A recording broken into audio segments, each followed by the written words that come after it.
संघों को कई बार भाजपा से जोड़ते हैं, तो उस समय फिर एक चुनौती थी और हिंदू कहने में लोग संकोच करते थे।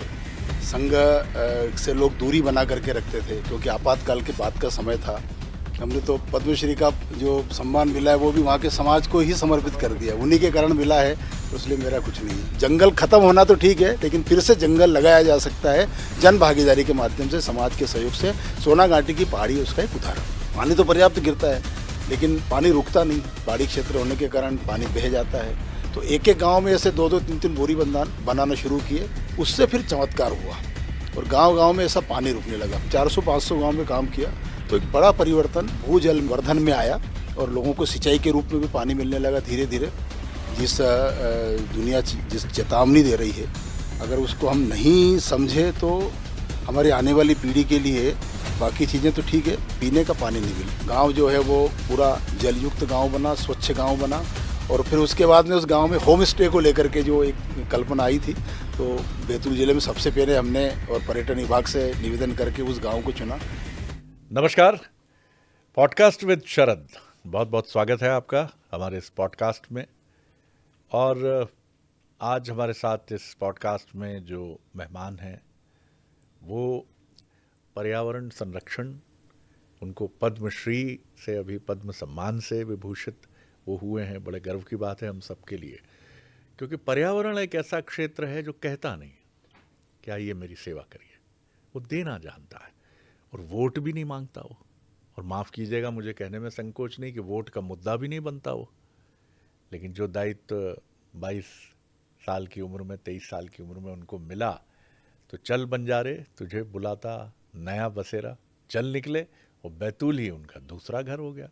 और वहीं जो काम किए, तो जन अभियान परिषद का दायित्व भी बाद में मिला, अभी रिसेंटली मिला 2024 में, उसके वाइस प्रेसिडेंट उपाध्यक्ष हैं वो। तो मुलाकात करिए, जानेंगे समझेंगे कि आखिर कैसे इतनी खामोशी से, इतने चुपचाप इतने बड़े बड़े काम हो जाते हैं। कोई हंगामा नहीं, कोई शोरगुल नहीं, कोई कुछ नहीं कि शरद जी आइए मेरा इंटरव्यू करिए, मेरे बारे में जानिए। हम ही पकड़ कर आग्रह करके जैसे तैसे उनको लेकर आते हैं। बहुत स्वागत करता हूँ मोहन जी आपका। जी जी जी, बहुत बहुत धन्यवाद पॉडकास्ट शरद में। जी, नमस्कार। मोहन जी, पीछे ले चलूँगा आपको इस कार्यक्रम में। हम थोड़ा पीछे चलते हैं, जानने की कोशिश करते हैं। तो राजगढ़ में एक चुनौतियों के बीच एक परिवार में जन्म, बहुत सारे चिंता के विषय, और ये वो दौर है जब संघर्ष का काल है, जिस विचार और जिस दर्शन से आप जुड़े हैं। और उसके बीच में, हालांकि राजगढ़ एक बहुत सघन राष्ट्रवादी दृष्टि, सोच और संघनिष्ठ धारा का प्रतिनिधि जिला हमेशा से माना गया। कैसे आप उन दिनों को याद करते हैं और इस विचार दृष्टि से जुड़ने का भी जो भाव मन में उमड़ा हो, किशोर अवस्था में, युवा अवस्था में, वो भी बताइएगा। जी बिल्कुल, बहुत बहुत धन्यवाद। एक सामान्य किसान परिवार में मेरा जन्म हुआ जी। और खेती बाड़ी ही मुख्य रूप से हमारे दादाजी पिताजी ये करते आए। और इसलिए बचपन में खेती जो पहले होती थी वो प्राकृतिक खेती ही होती थी। बैलों के द्वारा खेती होती थी, बिल्कुल। कुएं तालाब के द्वारा खेती होती थी। और इसलिए जीवों के द्वारा जीवों के लिए जो खेती होती है वो जैविक खेती होती है। जैविक खेती, हाँ। और जीवों के द्वारा जीवों को मारकर जो खेती होती है वो रासायनिक खेती है। रासायनिक खेती। तो सारी खेती उस समय जीवों को लिए होती थी और जीवों के द्वारा होती थी। जीवों के। और इसलिए बचपन से प्रकृति के प्रति लगाव, हमारे जितने पारिस्थितिक तंत्र है उनके प्रति, नदी तालाब उनके प्रति लगाव। बचपन से दादाजी को देखा कि कहीं भी कुएं में जाते थे, नदी में जाते थे किसी स्नान करने के लिए, तो पहले कचरा निकालते थे फिर बाहर फेंकते थे। ये गांव के लगभग सभी व्यक्तियों का स्वभाव में था। ओहो। इसको कुछ सिखाया नहीं गया था, ये तो हमारे जी। स्वभाव में था, हमारे जी। जीवन में था। प्रकृति के साथ तादाद में बिठा करके चलना, सुबह उठना तो पहले धरती को प्रणाम करना, ये सहज था। आज हमको सिखाना पड़ रहा हमारी पीढ़ी को, और इसलिए वो बचपन से हमने उसको देखा। और इसलिए जो प्रकृति के प्रति एक लगाव है, एक आत्मीयता है, एक सहजता है, वो परिवार में सीखने को मिली। विद्यालय गांव में बहुत कम होते थे उस समय, 5वीं तक विद्यालय होते थे और इसलिए वहाँ शिक्षा प्राप्त हुई। बाद में फिर पढ़ने के लिए पास के शहर खुजनेर में गए। इसी बीच में गांव में हमारे यहाँ पर उस समय राष्ट्रीय स्वयंसेवक संघ की शाखा लगती थी, तो सयाजी खेल के लिए जाते थे, तो उससे जुड़ गए। विद्यार्थी जीवन के साथ में फिर संघ कार्य के लिए, और सर्वप्रथम मेरी जो नियुक्ति है वो उज्जैन नगर में हुई। तो किस किस अवस्था में, उम्र की किस अवस्था में मैं आपने 17 वर्ष की उम्र में ही BA फर्स्ट आपने ईयर में पढ़ता था। हाँ, और उसके बाद में तो प्रथम वर्ष प्रथम संघ वर्ष का, तो हाँ शिक्षा वर्ग करने के बाद जी, में और फिर सीधा उज्जैन में हाँ, नगर में प्रचारक के रूप में उस वाह, समय चला गया। उस समय मोहन जी जो है वो हाँ, अखिल भारतीय विद्यार्थी परिषद के मंत्री बनकर के आए मंत्री थे। उस बन समय करके आए। बड़ा उनका जलवा था, आज भी जलवा ही है। हाँ, हाँ, हाँ, बिल्कुल ठीक कहा उस आपने। समय और जी। वो एकदम युवाओं के आइकॉन थे उस समय। एक सवाल जो मेरे मन में है, धारा के साथ तैरना बहुत आसान है, धारा के विरुद्ध तैरना बहुत कठिन है और बहुत कम लोग ये साहस जुटा पाते हैं। बीते 2003 के बाद मैं कहूँ और 2014 के बाद मैं कहूँ तो संघ से जुड़ने की एक इच्छा के पीछे, मैं नहीं कहता कि सबके अपने अपने भाव हैं, लेकिन फिर भी एक रुझान बढ़ जाता है कि नहीं, बड़ा संगठन है, ये है, ऐसा है, और बीजेपी को बड़ा ताकतवर बनाता है, कई सोच है तो बड़ी संख्या। लेकिन आप जिस समय जुड़े उस समय कोई इस तरह का सहज आकर्षण नहीं उस था? समय नहीं था। उस समय तो जी, जब मैं जुड़ा पढ़ते थे उस समय तो लोग संघों को कई बार भाजपा से जोड़ते हैं। तो उस समय तो भाजपा की 2 सीट आई थी पूरे देश भर में। पूरे देश में निराशा का वातावरण था पूरे देश भर में, सब कुछ था।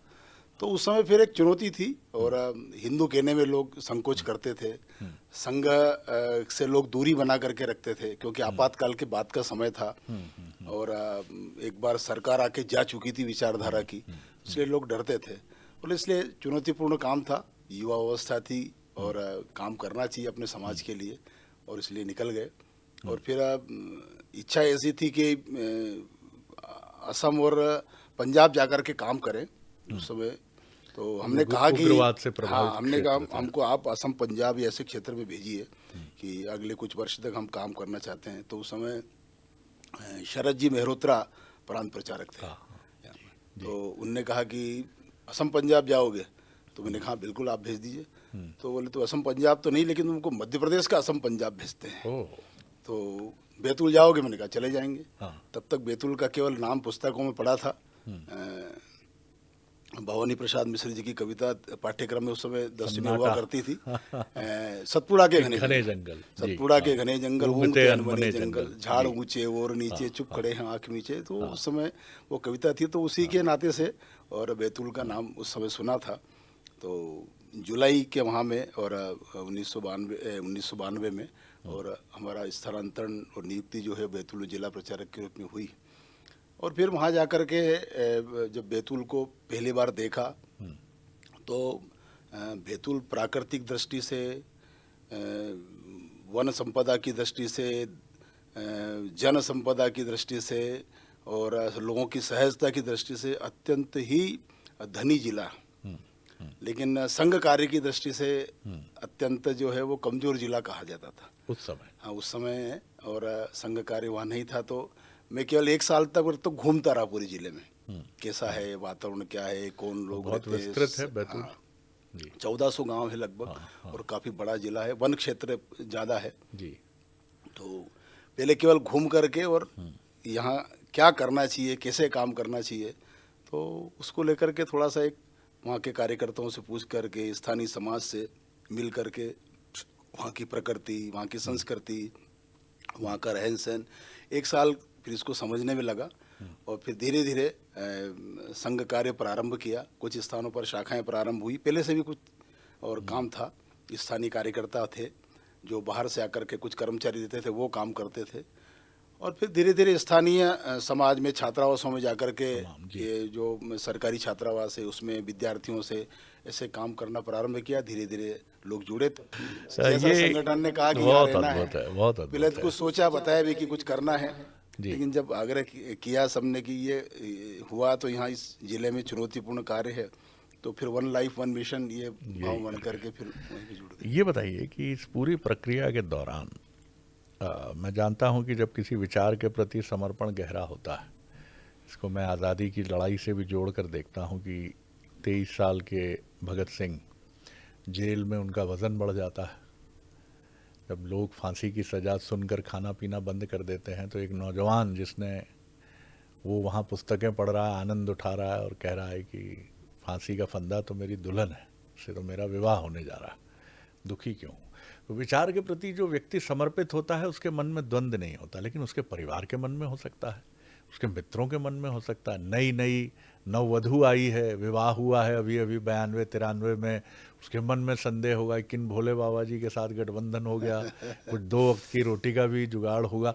तो इन परिस्थितियों से क्या आप भी गुजरे, कुछ माता पिता, मित्र, परिवार, ननाते रिश्तेदार, बिल्कुल पत्नी? परिवार की तो इच्छा रहती ही है कि मैं परिवार में, और हम 4 भाई बहन हैं तो बड़ा मैं ही था, तो परिवार के लिए कुछ करें और कुछ धन कमाएं। शिक्षा पूरी हो गई है फिर भी, और घर से दूर है, तो सबकी अपेक्षा थी। लेकिन घर में जो है वो एक प्रकार से कोई अच्छा काम कर रहा है। पिताजी हमारे उस समय के पढ़े तो कम थे, लेकिन उस ज़माने के 4ठी-5वीं कक्षा वो पढ़े थे, और इसलिए सब जानते थे। वो उस ज़माने के वो जो रामलीलाएं होती थी उसके कलाकार थे, और बहुत अच्छे राजमिस्त्री थे, कुएं और बावड़ी बनाते थे। हाँ, तो इसलिए वो सारी बातें जानते थे कि संघ में है और अच्छा काम कर रहा है, इसलिए कोई दिक्कत नहीं है, परिवार तुम साथ ले जाओ, बस इतना था। इतना था उनका आग्रह। तो फिर 2-3 साल तो वैसे वहाँ काम किया, बाद में फिर परिवार वहाँ रखने की अनुमति मिल गई, तो 2000 से फिर परिवार साथ में हो गया। तो परिवार, पत्नी भी एकदम गांव की थी, इसलिए बहुत ज़्यादा अपेक्षाएं नहीं थी, बस साथ में मिलना करना। लेकिन अधिकांश समय प्रवास में ही जाता था, घूमने फिरने में जाता था, इसलिए परिवार में सहजता से सारी चीज़ें हो गई। बैतूल का कोई ऐसा प्रसंग जहां आपको बहुत आरंभिक स्तर पर संघर्ष हुआ हो, कॉन्फ्लिक्ट हुआ हो? ये कौन व्यक्ति आ गया? जैसा आपने ढांचे का बताया कि उसी समय बाबरी मस्जिद वाला विषय उठा था, तो उसके बाद बहुत सारे लोगों के मन में संदेह होगा कि इनसे जुड़ना तो खतरनाक है, और उसके बाद फिर 10 वर्षों तक एक दौर कांग्रेस रूल्ड स्टेट का रहा, दिग्विजय सिंह चीफ मिनिस्टर रहे 92 से लेकर 2003 तक। तो कोई ऐसा बहुत कठिन अनुभव आपको हुआ हो, आप बड़े दुखी भी हुए, ऐसा कोई प्रसंग आपकी स्मृति में है? वो तो पूरा समय ही कठिन था, लेकिन ऐसा लगता नहीं था कि कठिन था, क्योंकि जब कांटों पर ही चलना है तो फिर कठिनाई क्या है। जब आपको पत्थरों पर ही चलना है तो फिर उसमें वाह वाह जी, जब जाने का एक ही रास्ता है तो फिर वही शॉर्टकट है। तो इसलिए ऐसा कुछ लगा नहीं, क्योंकि वो चुनौतियां थी तो वो सहजता सरलता भी वही थी, और इसलिए उस परिस्थिति में काम किया। चूँकि उस समय राजनीतिक दृष्टि से चाहे कांग्रेस का रहा हो, लेकिन सामाजिक दृष्टि से चूँकि काम करने की रुचि थी, और फिर पर्यावरण के क्षेत्र में काम करने की रुचि थी, इसलिए सहज ही समाज जो है वो जुड़ गया, और शिक्षा को फिर हमने माध्यम बनाया। पूरे क्षेत्र में जब प्रवास करने जाते थे तो गांव-गांव में लोगों से पूछते थे। शिक्षा का बहुत अभाव था, सड़कें थी नहीं उस ज़माने में, तो क्या किया जाए, बच्चे अनपढ़ थे। तो हमने फिर गांव-गांव में फिर भारत भारती के माध्यम से एकल विद्यालय प्रारंभ किए। तो फिर धीरे धीरे समाज के सहयोग से हमने 500 गांव में एकल विद्यालय प्रारंभ किए। एक बड़ी टीम बनी, और पूरे जिले के सभी लगभग जितने भी वहाँ के जनजाति ट्राइबल गांव थे, सभी गांवों में लगभग हमने एकल विद्यालय प्रारंभ किए। और उस बीच में ये ध्यान में आया कि जिले को समझना चाहिए, तो फिर वाहन से घूम करके समझना थोड़ा कठिन रहता है, इसलिए पद यात्रा करना चाहिए। एक जिज्ञासा मन में रहती है, मैं तो समझता हूँ थोड़ा बहुत, लेकिन बहुत सारे लोग एकल विद्यालय क्यों कहते हैं? एकल विद्यालय उसको इसलिए कहते हैं कि उसमें एक पढ़ाने वाला जो रहता है वो एक शिक्षक रहता है, और बच्चे पढ़ने आते हैं जो स्कूल गोइंग है या जो नहीं जाते हैं, ऐसे बच्चे जो 5वीं कक्षा तक के बच्चे, उनको बुलाते हैं पढ़ने के लिए। और वो एक आप उसको अनौपचारिक शिक्षा केंद्र भी कह सकते हैं, लेकिन उसको एक गांव के ही 10वीं पास, 10वीं फेल, 12वीं पास, 12वीं फेल उस समय तो मिलते नहीं थे, तो हमने कुछ 8वीं पास विद्यार्थियों का भी चयन किया था उस जमाने में जो थे, उनको प्रशिक्षित करते थे, तुम अपने गांव के बच्चों को पढ़ाओ, अनाराम सिखाओ, अक्षर ज्ञान, अंक ज्ञान, भाषा ज्ञान। तो 3 घंटे का वो हम चलाते हैं, आज भी चलते हैं। और उसमें 1 घंटे जो है वो उनका खेलकूद का कार्यक्रम, योगासन का, 1 घंटे संस्कार पक्ष, प्रार्थना, वंदना, देशभक्ति के गीत है, अपने परंपरागत गीत है, गोंडी भाषा के, कोरकू भाषा के, अपनी संस्कृति के गीत है। फिर 1 घंटा जो है वो आपको भी थोड़ा बहुत कुछ ज्ञान हुआ इन भाषाओं? हाँ बिल्कुल बिल्कुल, सब उनके बीच में रह करके और काफ़ी कुछ सीखे हैं, वहाँ के समाज ने सब सिखाया। बिल्कुल वाह। तो वहीं पर जैसे देशभक्ति के गीत है, गोंडी में एक गीत आता है, भारत देश व चमके मायतो, भारत देश व चमके मायतो, ईदमावा देश ते उत्तर ते हिमालय, पांडरी पांडरी व चमके मायतो, ईदमावा देश ते दक्षिण ते सागर, कालकुन नोरसी व चमके मायतो। तो वो स्थानीय गीत है, भाव सबके एक ही है, भाषा अलग अलग है, भारत की वंदना है। लेकिन इससे आप जुड़ते हैं तो उनके मन से जुड़ते हाँ, हैं। उससे उनके एक ही है, सबका भाषा और बोली अलग अलग है, बाकी तो सब हम प्रकृति के ही पुजारी हैं और सब पंचतत्व के ही पुजारी हैं। तो इस भाव से फिर समाज के बीच में गए, शिक्षा के साथ फिर ध्यान में आया, तो फिर हमने एक पदयात्रा जिले की 2-3 वर्ष तक लगातार अलग अलग महीनों में और सैकड़ों गाँव में गए। तो वहाँ का भौगोलिक संरचना समझ में आई कि किस प्रकार की यहाँ की, तो ध्यान में आया कि दीपावली के बाद वहाँ लोग पलायन कर जाते हैं अधिकांश काम के लिए, क्योंकि फसल एक ही होती है, केवल खरीफ की फसल मक्का बो दी, ज्वार है या कुछ इस प्रकार की फसल तुअर वगैरह हो गई, उसके बाद फिर पानी नहीं है और इसलिए सब लोग काम की तलाश में चले जाते थे। तो क्यों चले जाते, ये एक चुनौती है, शासन के लिए तो चुनौती है ही सही, समाज के लिए भी एक चुनौती है। जब कोई पलायन करता है तो फिर केवल खुशी से कोई जाता नहीं है, अनेक समस्याएं आती है, जाता है तो बहुत दिक्कतें होती है, परिवार में भी होती है, उसके बच्चे पढ़ाई नहीं कर पाते हैं। तो इसलिए सारा जो समस्या की जड़ है वो ध्यान में आया कि जल का अभाव है, और जल का अभाव है मतलब वर्षा नहीं होती ऐसा नहीं है। बैतूल जिले में तो सबसे ज़्यादा वर्षा होती है, उस ज़माने में वहाँ 60 इंच से ऊपर बारिश होती थी, अब तो 40-50 तक औसत जाता है, करीब उस समय 60 इंच के ऊपर तक औसत जाता था। तो पानी तो पर्याप्त गिरता है लेकिन पानी रुकता नहीं है, पहाड़ी क्षेत्र होने के कारण पानी बह जाता है, कोई बड़े डैम नहीं है, स्टॉप डैम नहीं है, नदियों पर डैम नहीं है, गांव में उतनी प्रकार के और वाटर बॉडीज़ नहीं है जहां पर पानी रुक सके, ज़मीन के अंदर चला जाए। तो इसलिए फिर विचार आया कि क्यों ना यहाँ पर पानी को लेकर काम किया जाए। तो ये बड़ी चुनौती थी कि कैसे काम किया जाए। तो उन्हीं लोगों के बीच में बैठ कर के पूछा कि भाई गाँव की समस्या क्या है, तो बोले पानी नहीं है, तो उसकी समस्या का हल क्या है। तो जो वर्तमान के लोग थे बोलते थे कि साहब 400-500 फुट का बोर करा दीजिए गांव में तो पानी निकल आएगा, या फिर जो नदी आगे बह रही है उस पर बड़ा स्टॉप डैम बनवा दीजिए, इसके अलावा कोई हल नहीं है। तो लेकिन वास्तव में वो हल नहीं है, वो तो अंतिम उपाय है डैम बनाना नदी के ऊपर। पहला उपाय तो ये था कि वर्षा की बूंद जहाँ पहले गिरती हो वहीं पर उसका प्रबंध करना। ये जल प्रबंधन का अनाराम यही है कि पानी की बूंद जहाँ पहले गिरती हो जिस जगह पर, वहीं पर उसका जमीन के अंदर उसको उतारना। और इसलिए देश के प्रधानमंत्री जी ने कहा ना, कैच द रेन, पानी को पकड़ो, जहाँ गिर रहा है वहीं पर पकड़ लो उसको। बहना शुरू हो गया तो जल प्रबंधन में ये कहा गया है कि पानी अगर 10 मीटर से ज़्यादा बह गया तो फिर वो अपना रास्ता बनाता है, फिर धीरे धीरे एक नाली बनाता है, फिर नाला बनाता है, फिर वो अब बह जाता है, फिर वो रुकेगा नहीं। और इसलिए जहाँ गिर रहा है वहाँ उसके पहले उसको थोड़ा सा कोई घास उगा दो, पत्थर बना दो, कोई खंती खोद दो, कोई पेड़ लगा दो, तो पानी रुक जाएगा। इसलिए घने जंगलों में हमारे यहाँ पर आज भी पानी की कोई समस्या नहीं है। नर्मदा जी आज निकलती है तो घने जंगल से निकलती है, अमरकंटक के, इसलिए वो आज भी उसकी धारा चल रही है।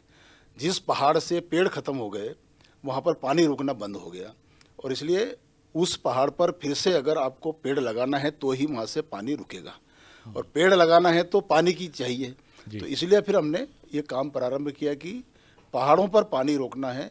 तो पहाड़ों पर हमको जिस प्रकार से भगीरथ ने काम किया था, गंगा अवतरण जिस प्रकार से हुआ था, तो गंगा अवतरण तो हमारे यहाँ एक पौराणिक कथा है, धार्मिक कथा के रूप में आता है कि आसमान से और गंगा जी आती थी और आप पाताल में चली जाती थी।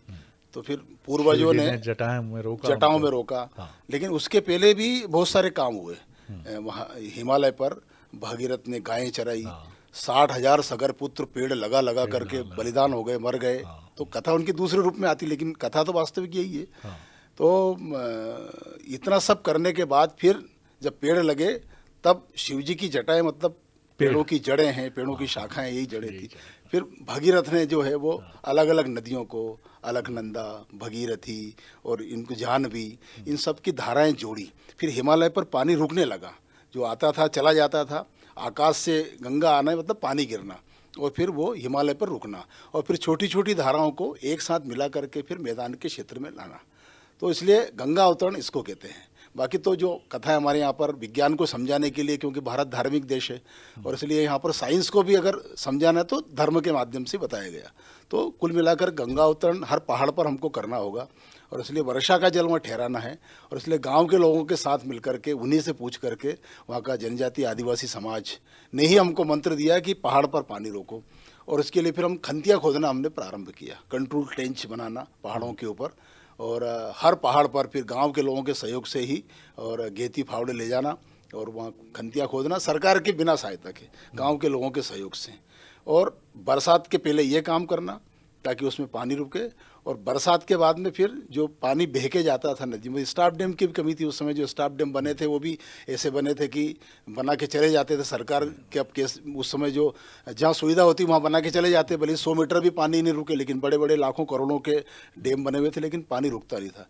और इसलिए गाँव के लोगों ने बताया कि यहाँ डैम बनेगा तो पानी रुकेगा और उसकी लाभ मिलेगा। तो फिर हमने फिर बोरी बंधान बनाना शुरू किया। तो 2006-07 से बोरी बंधान का एक बड़ा काम शुरू किया। तो पहले तो लोगों के इससे क्या होगा, लेकिन जब पानी रुका और उसके बाद कॉस्टिंग आती है बोरी बंधान? बोरी बंधान जीरो कॉस्टिंग है। बोरियां लोगों के घर मिल जाती है और श्रमदान के माध्यम से होता है। उसमें नदी की रेत भरते हैं बोरी के अंदर और पानी की धार में बोरी जमाते हैं, 2 बीच में 1 से 1.5 फुट का गैप रखते हैं और उसके बीच जो खाली गैप है उसमें काली मिट्टी भरते हैं। तो काली मिट्टी पानी को रोकती है और बोरी जो है वो पानी का दबाव रोकती है। तो बहुत सिंपल उसका जो है वो कुल मिलाकर के तरीका है। और उसके माध्यम से फिर 6 बोरी 7 बोरी 8 बोरी तक 3 फुट 4 फुट का डैम ऐसे 200 300 मीटर, क्योंकि पहाड़ी क्षेत्र है थोड़ी थोड़ी दूर बनाना पड़ता है। तो एक एक गांव में ऐसे 2 3 बोरी बंधान बनाना शुरू किए और वो बोरी बंधान हम अक्टूबर पानी समाप्त होने के बाद में अक्टूबर नवंबर में जब धार पतली हो जाती थी नदी नालों की, उसमें बनाना शुरू करते। उससे फिर चमत्कार हुआ और गांव-गांव में ऐसा पानी रुकने लगा। पहले हम इसको जल महोत्सव के रूप में इसको मनाते हैं। जनरली लोग जल महोत्सव पानी में खेलना है, नौका विहार करना है। हमने जल महोत्सव को स्वरूप दिया कि हमको पानी रोकना है। इसलिए गांव-गांव में ये अभियान हुआ और फिर वहाँ की परंपरा के अनुसार वो सबसे पहले समाज जो है वो नदी की पूजा करता है और इसलिए गांव में ढोल धमाके के साथ जाना, नदी की पूजा करना और फिर बोरी बंधान दिन भर मनाना। उस गांव पूरा गांव छुट्टी मनाता है। आज भी ये पूरा अभियान बैतूल जिले में गांव-गांव में चलता है। इस बोरी बंधान के माध्यम से जब 400-500 गांव में काम किया तो एक बड़ा परिवर्तन भूजल में वर्धन में आया और लोगों को सिंचाई के रूप में भी पानी मिलने लगा धीरे धीरे। और उसके बाद फिर एक बाचा गाँव को फिर हमने एक आधार बनाया। इसमें आपने सरकार की कोई मदद? इसमें कहीं सरकार की मदद, सरकार के काम सरकार देखती रहती थी कोई काम कर रहे हैं। वन विभाग भी देखता रहता है कि करते हैं। तो हमने सबके साथ में मिलकर के काम करने का प्रयास किया। कई बार हमारे गांव के पंचायत विभाग के जो लोग हैं वो सहायता के लिए आ जाते थे। तो उनको भी कुछ दिखाना रहता था कि हमने कोई काम किया है। तो हमारे साथ हम मिलकर के काम करते थे। लेकिन हमारे जो एकल विद्यालय थे उसके बच्चे, अभिभावक जो उनके साथ में आते थे और गांव के नौजवान, फिर महिलाएं बाद में काफ़ी संख्या में। जनजाति क्षेत्र में सबसे बड़ा लाभ ये रहता है कि मातृशक्ति भी बराबर की संख्या में हर काम में भागीदार होती है और कई बार तो पुरुष से भी आगे रहती है। और इसलिए हमारे पूरे इस अभियान में मातृशक्ति ने बहुत बड़े और स्तर पर संख्या में और इस अभियान में पूरा सहयोग किया। इसका क्या गुणात्मक परिवर्तन आपने देखा, कितना चेंज आया पहले से और अब में? उसके बाद में जब पानी रुकना शुरू हुआ तो एक बोरी बंधान से 20 से 25 एकड़ में खेती हो जाती है। तो लोग रुकने लग गए। जब उन खेती हो रही तो बाहर क्यों जाएंगे, तो बोरी बंधान बनाना, फिर अपने 1-1, 2-2 एकड़ में खेती करना जिसके पास थी। तो ऐसे बोरी बंधान बना करके फिर लोग खुद बनाने लग गए धीरे धीरे। तो एक आधार बना गांव का। जो हैंडपम्प सूख जाते थे, हमने फिर एक गांव को एक आइडियल गांव बनाने के लिए किया कि कोई ना कोई उदाहरण हमको बनाना पड़ेगा। और इसलिए वहाँ एक बाचा गांव है, वो छोटा सा गांव है। तो उस गांव में घूमते घूमते मैं 2008-09 में गया तो वो गांव ऐसा था। फिर वहाँ के लोगों से मिलकर बैठ कर के बात की। अस्वच्छ गांव था, शिक्षा की व्यवस्था बहुत कम थी। तो वहाँ के सरपंच जी से, वहाँ के जो युवा थे उनसे बात, बोला साहब हमारे गांव में आप तो स्कूल खोल दो या कुछ इस प्रकार का बच्चों को पढ़ाने के लिए कोई ना कोई ऐसा प्रारंभ कर। तो उस गाँव में हमने फिर 2008-09 में एकल विद्यालय प्रारंभ किया और धीरे धीरे स्वच्छता के माध्यम से। फिर पानी बड़ी समस्या थी कि फरवरी के बाद ही हैंडपम्प सूख जाते थे। तो हमने उनको कहा कि अपन छोटे छोटे काम करते हैं। तो हमने आप हर घर में जो पानी गिरता है बरसात का, वो अपने घर के पीछे एक खंती खोदना है, उसमें पानी ले जाना है। तो बोले इससे क्या होगा, तो मैंने कि इससे चमत्कार होगा। तो पुराने लोगों ने कहा कि हाँ ये बात सही है। तो पहले उस गांव में सबसे पहले सोकपीट बनाने का काम हुआ घरों में, और फिर उसके बाद में पहाड़ पर काम किया, उस गांव की पहाड़ियों पर खंतियाँ खोदी गांव के सहयोग से, और खेतों में मेड़ बंधान के काम किया क्योंकि ढालू जमीन बह जाता था, तो मेड़ बंधान का काम किया। और उसके बाद में फिर हैंडपंप जो थे उस पर सोकपीट बनाए। तो ऐसे 4-5 स्तर से काम किया, और बरसात के बाद फिर नदी पर बोरी बंधन का काम किया। तो ये 1-2 साल जब काम हुआ तो उस गांव के जो हैंडपंप सूख जाते थे, आज उस गांव में 30 फुट पर पानी है। जो गांव एक फसल भी बड़ी मुश्किल से हो पाती थी, अब उस गांव में तीसरी फसल भी वो लोग करते हैं, और बिना कार्यबल ऊर्जा के करते। मोटर भी नहीं चलती है, डैम बनाते हैं और अपने आप बाजू से नहर बना करके और पानी ले जा करके मूंग की खेती भी आखिरी वाली करते हैं। सिंचाई के लिए बिजली की भी जरूरत सिंचाई के लिए बिजली की जरूरत। तो उस गांव को ऐसा आइडियल गांव बनाया। फिर वो गांव स्वच्छ गांव बना, जिले में उसको स्वच्छता का पुरस्कार प्राप्त हुआ। फिर 2018-19 में एक योजना आई सोलर को लेकर के, धर्मेंद्र प्रधान जी ने और पेट्रोलियम मंत्रालय के द्वारा की, सोलर के माध्यम से और भोजन बनाना। तो हमने उस गांव को चुना। फिर CSR से उस गांव में लेकर के उस गांव के हर घर में हमने और सोलर कुकिंग सिस्टम लगाए। अब देखिए शहर में नहीं है, लेकिन एक आदिवासी गांव में घर घर में आज भी वहाँ पर 4 प्लेट लगी है, सोलर प्लेट। और अंदर कितने घर होंगे गांव में? वहाँ 74 घर थे उस गांव में। सभी में है सोलर? सभी में लगाए। आज तक सबके घर में गायें हैं, बैल है, जानवर अन्य हैं, एक भी बच्चे हैं खेलते, एक भी सोलर प्लेट आज तक नहीं फूटी है, और पूरा कनेक्शन अंदर तक घर में था। कितना अनुशासन मतलब समाज में है, वो सीखने के लिए है। हर घर में, घर के सामने तुलसी क्यारा उन्होंने बनाया। हर घर के सामने 2 पात्र रखें, जिसमें एक में प्लास्टिक कचरा और एक में बाकी जो कचरा गीला कचरा होता है वो रखते। प्लास्टिक अलग डालते हैं, वैसे तो प्लास्टिक का उपयोग नहीं करते, लेकिन आ गया तो उसका उपयोग अलग करते हैं, और बाकी जो गीला कचरा था उसका खाद बनाते हैं। तो इस प्रकार का व्यवहार एक जो आप शहर में देखने को नहीं मिलता है, उस गाँव में आपको घर घर में वो मिलेगा। तो उस गाँव ने पूरी दुनिया को एक संदेश दिया कि हम ये काम कर सकते हैं। गांव जो है वो पूरा जलयुक्त गांव बना, स्वच्छ गांव बना। और फिर उसके बाद में उस गांव में होम स्टे को लेकर के जो एक कल्पना आई थी, तो बैतूल जिले में सबसे पहले हमने और पर्यटन विभाग से निवेदन करके उस गांव को चुना, और आज उस गांव में 10 होम स्टे बन करके तैयार है। सारे देश भर के, विदेश के लोग वहाँ पर आ रहे हैं, और सैकड़ों की संख्या में लोग वहाँ रुकते हैं। जो लोग पलायन कर जाते थे वो एक परिवार में आज कम से कम 15 से 20 हज़ार की आमदनी एक परिवार में होम स्टे के माध्यम से। जी, मैं ज़रूर चाहूँगा, आपसे आग्रह करूँगा कि उस गांव में एक बार आपके साथ। बिल्कुल बिल्कुल, आप होम स्टे में रुकिए, आपको इतना आनंद आएगा। आप रहिएगा। बिल्कुल, मैं तो जाता हूँ, मैं तो हर महीने। गाँव की कहानी को और कथा को मैं रोमांचित हूँ सुनकर कि एक ऐसा गाँव जिसने अपना कायाकल्प स्वयं किया। बहुत सुंदर गांव है, और एक दुनिया को संदेश है कि जिनको लोग आदिवासी जिला, पिछड़ा जिला से कहते हैं, वो सबसे प्रोग्रेसिव लोग हैं, समाज है। प्रकृति के साथ में जीने का तादाद में, कब पानी गिरेगा, कितनी देर बाद पानी आएगा, कब गर्मी आएगी, कब कौन सा मौसम है, उनके स्वयं किसी ने सिखाया नहीं है, उनके खून में है कि मौसम को जानते हैं, कब कौन सी चीज़ करना चाहिए। आज भी गाँव में कोई महिला जो है वो खेत से चलती है, सिर पे चारा लेकर के और कांख में बच्चा लेकर के और हाथ में रस्सी गाय लेकर के आती है। 1 किलोमीटर दूर से घर आती है, गाय बांधती है, बच्चे को रखती है, जो आंगन में अनाज सूखा है उसको उठा के घर रखती है, बाड़े में जो कपड़े सूखने के रखे उसको उठा के अंदर लाती है, उसके बाद पानी आता है, उसके 5 मिनट बाद पानी आता है, वो गीली नहीं होती, उसका कोई काम खराब नहीं होता। तो हम घर में छत पर के नीचे बैठे रहते हैं, छत पे हमारे कपड़े गीले हो जाते हैं, तब मालूम पड़ता है पानी आके चला गया है। तो कितना विज्ञान कूट कूट करके भरा है, चाहे मौसम विज्ञान हो, प्रकृति की घड़ी का पूरा समय हमको पता है। तो किसको हम आगे प्रगतिशील किसको कहेंगे? वही है। और आज भी मोटा अनाज की जो मोदी जी बात करते हैं, उन्होंने तो अभी वही काम कर रहे हैं। तो दुनिया, उन्होंने नहीं, उनको मालूम है कि दुनिया घूम फिर करके लौट करके यहीं आने वाली है। तो जब ये होम स्टे बनाने को लेकर के, जब पुराने कच्चे घर कैसे बनते थे, जब बनाने की बात आई, तो जब उनको बोला कि साहब हमारे घर तो ऐसे तो थे, आपने तुड़वा दिए, प्रधानमंत्री आवास बना दिए, और आप फिर वैसे बनवाने की बोल रहे हैं।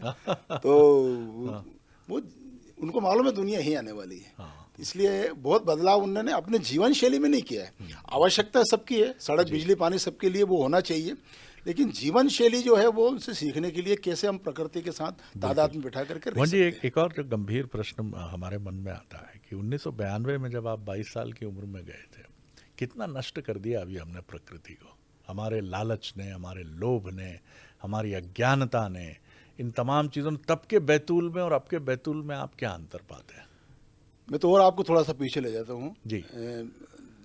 2014 में भवानी प्रसाद मिश्र जी की जन्म शताब्दी आई थी। जी जी। तो जन्म शताब्दी, क्योंकि भवानी प्रसाद मिश्र जी बैतूल से जुड़े हुए रहे, वहाँ उन्होंने एक स्कूल भी खोला था और वो एक समाजवादी थे, लेकिन एक प्रकृति के चितेरे कवि थे और राष्ट्रवादी विचार उन्हें कूट कूट करके भरे थे। बाद में प्रकृति को लेकर के उनके जो पुत्र थे अनुपम मिश्र जी, उन्होंने बड़ा काम किया। आज भी खड़े हैं तालाब, राजस्थान की रजत बूंदे, सफ़ेद माथे का समाज। मेरा उनसे कई बार मिलना हुआ, बात हुई। तो जब भवानी दादा की बात करते थे तो बोले मैं आपको बहुत सारी बातें बताऊंगा, एक दिन बैतूल आऊँगा। तो उस समय हमने 2014 में एक पत्थर पर उनकी कविता सतपुड़ा के घने जंगल ऊँगते अनबने जंगल जब लगाई तो उनका फ़ोन आया मेरे पास में। बोले मैं कितने लोगों को बोल चुका, वहाँ इतने कलेक्टर्स आए, बाकी लोग आए कि उनकी ये ऐतिहासिक कविता है, कालजयी रचना है, इसको कहीं ना कहीं लिख करके लगाओ। तो लेकिन आपने वो काम किया। मैं आपसे आकर के वो नदी महोत्सव में अनिल जी दवे जब किया था तो उस समय उनसे मिलना हुआ था, लेकिन वो जल्दी चले गए, मिलना नहीं हो पाया। हाँ, चले गए। लेकिन हमने उस समय ये प्रतिज्ञा की। उन्होंने जो कविता लिखी थी वो बैतूल के सोना घाटी के पहाड़ पर बैठ करके लिखी थी। अब जो जंगल खत्म होने की बात कर रहे हैं, वहाँ हनुमान मंदिर बना हुआ है, वहाँ पहाड़ पर बैठ करके उन्होंने कविता लिखी थी। और वो कविता उन्होंने 1939 में लिखी थी। तो तब घना जंगल था, जो उन्होंने सतपुड़ा के घने जंगल ऊँगते अनबने जंगल, तो उस समय घना जंगल था। 2014 में जब उनकी जन्म शताब्दी थी तब वहाँ कोई पेड़ नहीं था, सब पूरी पहाड़ी जो है वो वृक्षविहीन हो गई थी। तो एक 70-75 वर्ष में जंगल वहाँ से लगभग 20 किलोमीटर चला गया सरकते हुए। तो बाकी का जंगल खत्म होने में और कितने वर्ष लगेंगे, हम इससे अंदाज लगा सकते हैं कि हमारी आने वाली पीढ़ी या हम लोग जंगल को ख़त्म करने में अगले 30-40-50 साल में जंगल ख़त्म कर देंगे, अगर हम रोका नहीं हमने तो उसको, क्योंकि वो जो गति अगर बढ़ती रही उसी प्रकार से।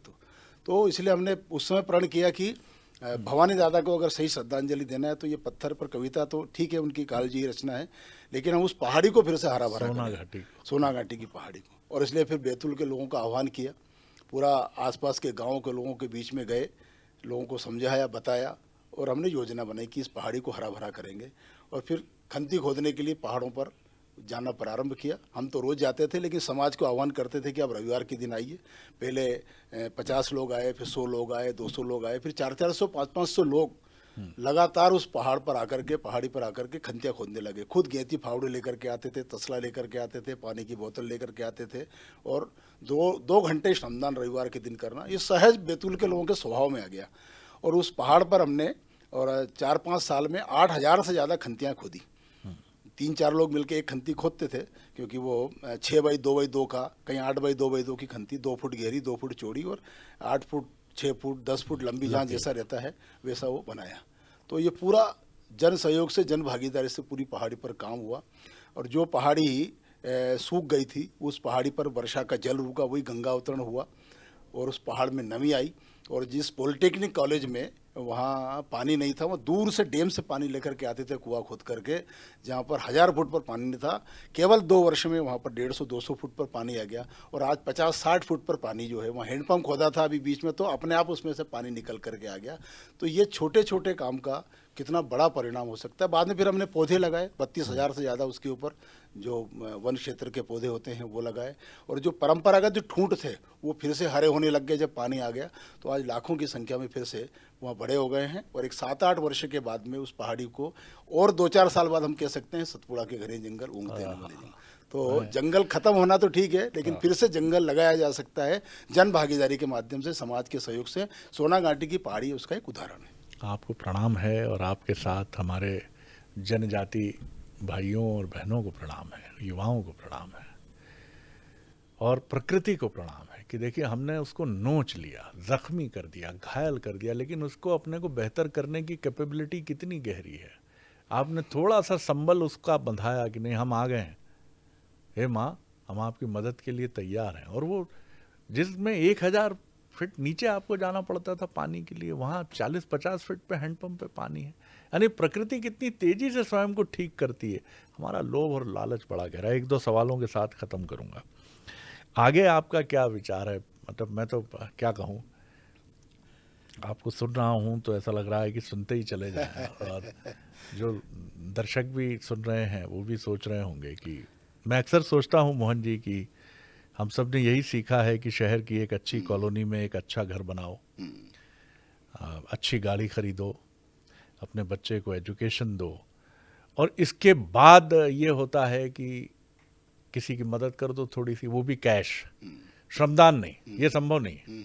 आपसे कोई कह दे कि संडे आप आ जाइए जरा, श्यामला हिल पहाड़ी भोपाल की है, और या बड़े तालाब की सफाई के लिए आ जाइए, तो हमारा होश उड़ जाएंगे। मतलब पैसे कितने चाहिए बताइए, मैं देता हूँ आपको। नहीं, मैं आ नहीं पाऊँगा भाई। आपका ये जो संकल्प है ये बड़ा अद्भुत है। आगे क्या विचार है, कैसे देख रहे हैं, क्या करने वाले हैं? अब क्या बैतूल ही रहेगा कार्यस्थली, या अब कोई नया बैतूल बुला रहा है आपको? देखिए, हमारे कहावत है, मालवी में भी कहावत है कि जो बोले सो गुंडी खोले। सब लोग सो रहे हैं तो सोते रहते हैं, आवाज़ सुनते रहते हैं, लेकिन एक आध का नाम लेकर के उन्होंने बोले हाँ हाँ अरे दरवाज़ा खोलो खोलो। तो जो जाग रहा है उसका ये दायित्व है कि वो काम करे। पर्यावरण का जो काम है, पर्यावरण संरक्षण का, प्रकृति का, ये काम जो है ये वास्तव में केवल सरकार का काम नहीं है, किसी एक व्यक्ति का काम नहीं है, ये पूरे समाज का काम है। और आने वाला समय जो है ये बहुत भयावह है। जिस दुनिया जिस चेतावनी दे रही है, अगर उसको हम नहीं समझे तो हमारी आने वाली पीढ़ी के लिए बाकी चीज़ें तो ठीक है, पीने का पानी नहीं मिलेगा। आज भी दुनिया की आधी आबादी के पास में स्वच्छ पीने का पानी नहीं है। जिस प्रकार की घटनाएं हुई है, अभी इंदौर की जो घटनाएं हुई है, ऐसी घटनाएं अब इतनी बड़ी मात्रा में आगे चल कर के बढ़ने वाली है, क्योंकि पानी जहरीला हो रहा है। जहाँ सेफ्टी टैंक है वहीं ट्यूबवेल खुदा हुआ है, जहाँ पर वाटर बॉडीज बनी हुई है वहीं पर सब प्रकार के शौचालय बने हुए हैं, तो सब पानी गंदा ज़मीन का हो रहा है। भूगर्भ का जल अगर एक बार ख़राब हो गया तो फिर उसको सुधारने वाला कोई है नहीं। तो पानी हम कहाँ से लाएंगे? नदियों का पानी गंदा हो गया, तालाब का पानी पी नहीं सकते हैं, तो पानी लेकर के कहाँ से आएंगे? और पानी को साफ़ करने में कितना खर्चा हो रहा है। तो इस तरह से आने वाला समय बहुत भयावह है। और इसलिए जल के प्रति लोगों को जागरूक करना ये वास्तव में सबसे बड़ा काम है। आज के समय में पर्यावरण के प्रति लोगों को जागरूक करना यह सबसे बड़ा काम है। और इसलिए एक काम करते करते जो ध्यान में आया है तो उसी काम को आगे करेंगे, क्योंकि जितने लोगों को हम जगाएंगे इसको लेकर के उतनी बड़ी मात्रा में और इसका गुणात्मक लाभ समाज को मिलने वाला है। देश के प्रधानमंत्री मोदी जी तो अपनी हर बात में, मैं उनकी मन की बात हर बार सुनता हूँ और गांव में लोगों के साथ जाकर के बात सुनता हूँ, शहर में तो सुनते हैं। तो जब वो बताते हैं एक एक चीज़ का, तो आप देखेंगे उसमें आधी बातें वो केवल पर्यावरण को, पानी को लेकर के ही छोटे छोटे उदाहरण बताते हैं। तमसा नदी को कैसे स्वच्छ किया, दक्षिण में कोई एक तालाब को कैसे लोगों ने स्वच्छ किया, कैसे हरा भरा पहाड़ को किया, ऐसे सारा वर्णन वो बताते हैं। तो देश का सर्वोच्च व्यक्ति जब उस बात को लेकर के इतना चिंतित है और स्वयं वो झाड़ू लेकर के, स्वयं एक पेड़ माँ के नाम लेकर के जब वो काम कर रहे हैं, तो देश के प्रत्येक नागरिक का यह कर्तव्य हो जाता है कि हम सब हमारे उस नेतृत्व के पीछे चले। और साथ ही पूर्वजों के द्वारा जो हमारी बताई हुई राह है, हमारा तो पूरा जो ग्रंथ है, हमारा पूरा जो वाङ्मय है, वो प्रकृति की सेवा में ही से ही लिखा गया है। आप रामचरितमानस की कोई भी चौपाई उठाकर देख लीजिए, इसमें आधे में प्रकृति है, आधे में ज्ञान की बात है। जितने भी उपदेश रामचरितमानस में लिखे हैं वो सब प्रकृति को आधार मान करके ही लिखे हुए हैं। कितने भी आप देखेंगे, जितनी भी तुलना की गई है, जैसे पानी ज्ञान कैसे आता है तो उसकी तुलना भी पानी से की गई है तुलसीदास जी ने, कि सिमिटी सिमिटी जल भर ही तालाबा, जो सद्गुण सज्जन पही आवा। जैसे सद्गुण सज्जन के पास ऐसे धीरे धीरे तालाब जो है वो पानी से भरता है। और कैसे पानी जाता है उसका वर्णन भी उनने उसी प्रकार से किया है कि रस रस सूख सरित सर पानी। शरद ऋतु का जो वर्णन आता है, रस रस सूख सरित सर पानी, ममता त्याग करहीं जीव ज्ञानी। तो उन्होंने हर चौपाई को इसी प्रकार से लिखा है। और कौन सा पेड़ किस महत्व का है, ये रामचरितमानस में काकभूषण जी कहाँ रहते थे, कहाँ बैठते थे, कहाँ भोजन करते थे, कहाँ पर यज्ञ करते थे, उसका भी उसमें पूरा वर्णन लिखा है कि पीपल तरुतर ध्यान वो दरही, जाप यज्ञ पाखड़ तरु करही, अम्ब छाह करी मानस पूजा, बिनु हरि भजन कर्म नहीं दूजा। वो पाकड़ के पीपल के पेड़ के नीचे बैठ कर के ध्यान करते थे, पाकड़ के पेड़ के नीचे बैठ कर के यज्ञ करते थे, आम के पेड़ के नीचे बैठ कर के और मानस पूजा करते थे, आंवले के पेड़ के नीचे बैठ के भोजन। तो हमको कहाँ क्या करना चाहिए तो सब लिखा हुआ है ना, हमारे पूर्वजों ने बताया है। तो हर पेड़ का महत्व क्या है, ये हमारे सारे जितने भी धर्म ग्रंथ है सब में इस प्रकार का वर्णन है। तो हमारे पूर्वजों ने इसी को आधार मान करके और 7 अरण्य बनाए। ये जो सब हमारे पूर्वजों का धरोहर है, चाहे वो दंडकारण्य हो, नैमिषारण्य हो, धर्मारण्य हो, ब्रह्मारण्य, वेदारण्य, 7 अरण्यों की रचना हमारे पूर्वजों ने की। और इतना बड़ी सब धरोहर हम सबको दे करके गए। फिर पेड़ लगाने के लिए गुड़हल कर लगाइए, आपको और धार्मिक काम करना है तो आप त्रिवेणी लगाइए, और ज़्यादा करना हो तो पंचवटी लगाइए, और ज़्यादा करना हो तो राशि वाटिका, ग्रह वाटिका, नक्षत्र वाटिका, कितना हमारे यहाँ पर हरिशंकरी लगाना। धार्मिक महत्व जो है वो पेड़ों के साथ जोड़ा है। तो हमको किसी से पर्यावरण सीखने की ज़रूरत नहीं है, दुनिया कोई हमको पर्यावरण नहीं सिखा सकती है। हमारे धर्म ग्रंथ, हमारे पूर्वज, हमारा व्यवहार, वास्तव में वो हम भूल गए। नदी के साथ भी जो माँ माना, इसलिए कहा कि नदी को स्वच्छ रखना, लेकिन आज सारा कूड़ा कचरा लेकर के हम नदी में डाल दें। नदी की पूजा करते हैं और पूजा सामग्री लेकर के नदी में डाल देते हैं। तो कई बार क्या होता है कि कुछ चीज़ें अच्छे काम के लिए होती है लेकिन वो कर्मकांड बन जाती है।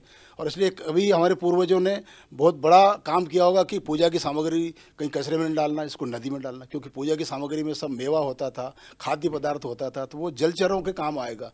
तो आदत डाली होगी, कभी बहुत प्रयास किया होगा, और आज वही प्रयास जो है वो हमारे लिए अभिशाप बन गया नदियों के लिए। लोग प्लास्टिक में भर के डाल के आ जाते हैं। अरे भाई क्यों कहा था, इसको भूल गए।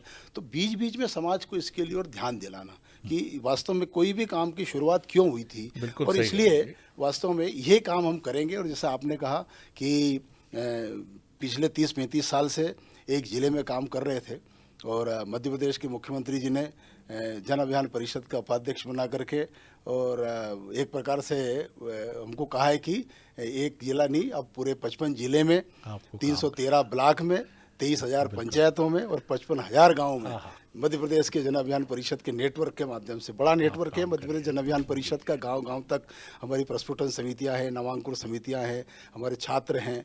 तो इसके माध्यम से पिछले वर्ष हमने जल गंगा संवर्धन अभियान मुख्यमंत्री जी ने प्रारंभ किया था उज्जैन से, उसमें हमने 40 लाख लोगों को जोड़ा उस अभियान के माध्यम से, जन भागीदारी से। 2200 बावड़ियाँ हमने साफ की, कुएँ किया, नदियों के तट सब किए। तो जन भागीदारी से बहुत बड़े बड़े काम हो जाते हैं, और इसलिए इसी अभियान को आगे चलाएंगे। और ईश्वर की कृपा से क्षेत्र भी हमको उसी प्रकार का मिला है।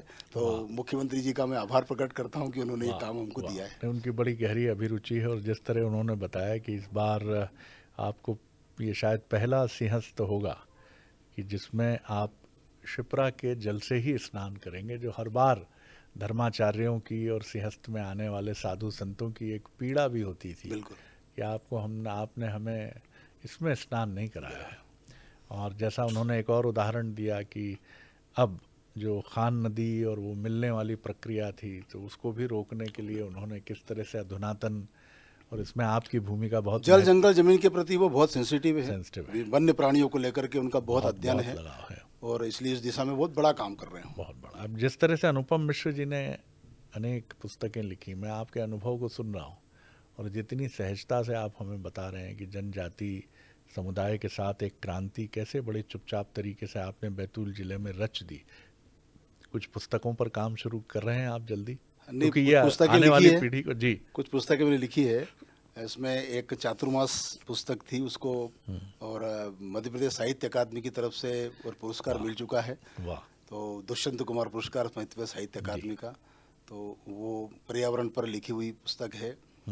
फिर एक पुस्तक जो है वो ओटला लिखी है, जो मालवा में ओटला जो रहता है, उस पर सारी दुनिया जो है ओटले पर ही चलती है। ओटले पर ही चलती है। तो उसमें भी नदियों को लेकर के, पर्यावरण को लेकर के भी वो भी एक रचना है। एक पुस्तक जो है वो नदियाँ गाती है, उसको लेकर के पुस्तक तैयार हो रही है। एक पुस्तक गद्य में हमारे जो 12 महीने हैं, उन 12 महीनों का जो प्राकृतिक वैज्ञानिक जो महत्व है उसको लेकर के तैयार हो रही है। तो इस दिशा में और प्रेरणा जो है वो प्रारंभ से रही है। तो इस दृष्टि में साहित्य की दृष्टि से भी और कुछ बातें जो है वो करने का प्रयास करता हूँ। बहुत शुभकामनाएं आपको मोहन जी, और जो काम आप कर रहे हैं उसके लिए हमारी पीढ़ियाँ, हम सब, सारी मनुष्यता आपके साथ और उस जनजाति समुदाय के प्रति कृतज्ञता के भाव से भरी है।